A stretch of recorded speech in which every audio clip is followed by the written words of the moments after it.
Welcome back to Santa Monica Weekly. We have a special guest in studio with us, Mayor Kevin McKeown. Thanks again for joining us. Well, I like it here. I may move in. Yeah, you've come back many times. You're welcome. And you're always welcome. You know that. Well, thank you. All right, let's talk about another issue that the council has identified as a high priority, the airport. And we know it's a complicated issue because of the legalities involved, but what can you tell us about this issue? In late August, when the council met to set priorities for the city, the reason we did that was our new city manager, Rick Cole, pointed out to us we were a city with about 25 top 5 priorities. He said, it'd be helpful if you narrowed that down a bit for us. So we settled on 3 main priorities and then 2 additional we may talk about. But one of the 3 was the airport. And the reason for that is we've had an ongoing struggle over the impacts of having an airport in Santa Monica. When that airport was created, there weren't all the homes around it that there are now. It's now a very dense residential neighborhood. And if you look at a satellite photo of Santa Monica Airport, it's like an aircraft carrier in a sea of homes. It's really inappropriate. And the impacts are not only safety and noise, but air pollution, which we're very concerned about. So the council decided that one of our top 3 priorities for the next few years is going to be regaining our control over that land, which we own. Santa Monica owns that land. The airport is operated under an agreement with the FAA, and we had an agreement that expired last year, or the middle of this year. So now we have new options, and we've begun to pursue them. So for instance, the airport is actually divided into 3 parts. It sounded a bit like Caesar attacking Gaul, but the airport's divided into 3 parts. Part of it we already have control over. So we turned some of the aircraft tie-downs into new parkland on that part of the airport. There is a section called the western parcel that we definitely know we're going to get control over. The question is when, and we're in a struggle with the FAA over their releasing that land for us to take it back. They claim we're under some grant assurances that go for another 8 years. We feel those grant assurances have now expired. We think the facts are on our side, but the administrative hearing is internal to the FAA. They get to control their own decision making until we finally get it out to a court. So that is why you've seen full-page newspaper ads from the city of Santa Monica urging people to get the FAA to do its job, because the FAA has been stalling. They have control over the process, and what they've done is month after month after month, they have sent me a letter as mayor saying, we need more time. Well, they don't give any explanation of why they need more time.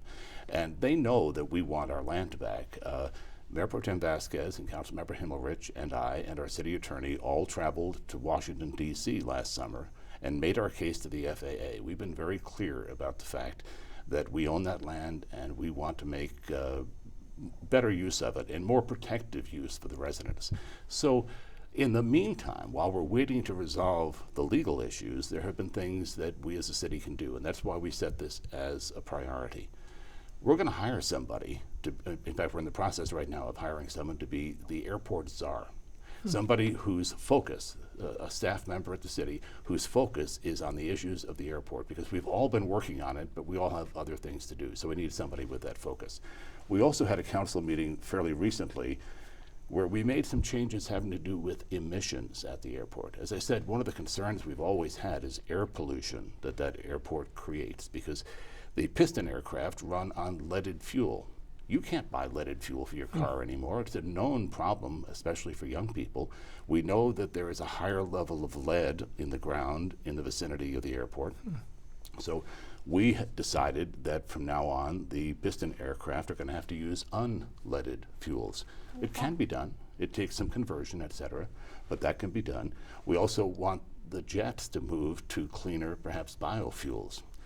And if we can't get the existing people who sell fuel at the airport to work with us on that, we're investigating the possibility that we, the city, take over the sale of fuels. Now, you look at the success we've had with something like the Big Blue Bus. When I first joined the council, the Big Blue Bus ran on dirty diesel. We moved to biodiesel, which was somewhat cleaner. Then we moved to compressed natural gas, which is even cleaner, but of course involves getting the gas and fracking. Now we're using renewable compressed gas, which comes out of landfills, no fracking involved, and we're going to be moving toward electric buses, which will thrill everybody because they'll be much quieter, not only cleaner. So we have a history on this. It's not like we're starting fresh at the airport. But the airport has been probably the one exception to the sustainability policies of the city of Santa Monica, because aircraft are controlled by the Federal Aviation Administration. However, we've determined we do have control over what's sold on our land. We're going to require the people who've been selling fuel for decades to start to remediate the damage to the land, because we know there have been leaks of jet fuel, et cetera, into the ground, and eventually we're going to get our ground back. We want it clean when we get it. And we're looking at a way to create a cap on the total emissions generated by that airport, which affect the neighborhoods around it. Not just greenhouse gas emissions, although that's a very important aspect to us. The amount of carbon being spewed into the air from that airport is horrendous, but also particulate matter. This is the tiny, tiny little byproducts of the burning of these fuels that lodge in people's lungs that can be a health issue for people. So we're addressing the airport now on different fronts. We're going through the legal process, we're going through the administrative process with the FAA. We're building a new park, which is going to be exciting on part of the land, and that may expand as time goes on. But the short-term thing is that with this new airport czar and with our move on emissions, we're going to clean up that airport. We're going to make that airport a better neighbor in the short term while we work on getting control of the land in the long term. That's great. What kind of input are you getting from residents around the airport and in Santa Monica in general regarding the airport? It's very difficult sometimes because people don't realize how constrained we are in dealing with a federal bureaucracy that is virtually immovable. And I think of myself as an irresistible force, but the FAA has been quite a challenge as far as an immovable object. When I went and made my presentation on behalf of the people of Santa Monica, they listened politely and gave us no feedback, really. They've now stalled us in this administrative process. So what I hear mostly from residents is frustration. People want us to move faster than we can, because if we were to move too far too fast and get ourselves into court with a bad set of facts, we could actually set the cause back 10 years. And in the meantime, we're making all these improvements on emissions because we haven't made a misstep yet. And we hope never to make a misstep. We hope to get control of our land in an orderly fashion that doesn't provoke some kind of a lawsuit where we have a chance of losing. The last thing we want to do is to lose control and have the FAA say, well, from now on, we're running the airport our way, our rules. That's not what we want for Santa Monica. As far as knowing what the people of Santa Monica want us to do, that's pretty easy because of Measure LC, which passed last year. The aircraft owners tried to pass a very restrictive measure, Measure D, that would have frozen the airport in place and said we couldn't take control of it, we couldn't change anything. We wouldn't even have been able to do these fuel adjustments under Measure D. What happened instead was residents voted for Measure LC. LC stood for local control. It passed 60-40. So we know that residents citywide, not just adjacent to the airport, but citywide, residents by a good majority want us to take control of that land force.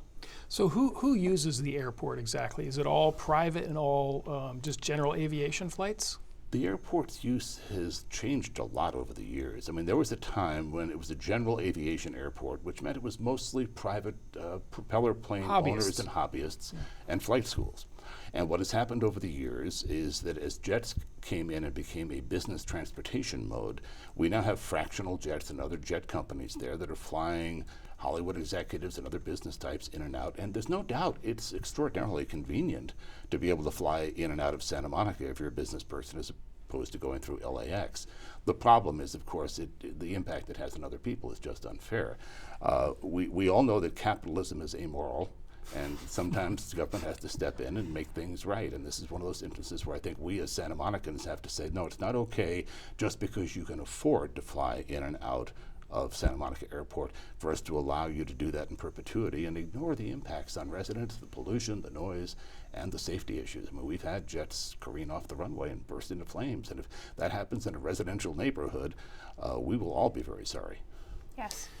Mayor, great information. I feel like I've got a very good understanding of the issues surrounding the airport now. We know you're busy. We very much appreciate your time coming into Studio 16. Thank you. You're very welcome. Thank you very much. And remember, a great resource for many of the things that we've talked about is smgov.net. And also another good resource for city information is Twitter. You can follow the city on Twitter at Santa Monica City, and also use the hashtag Santa Monica Weekly to see all the fun and interesting stories that we cover here on our show.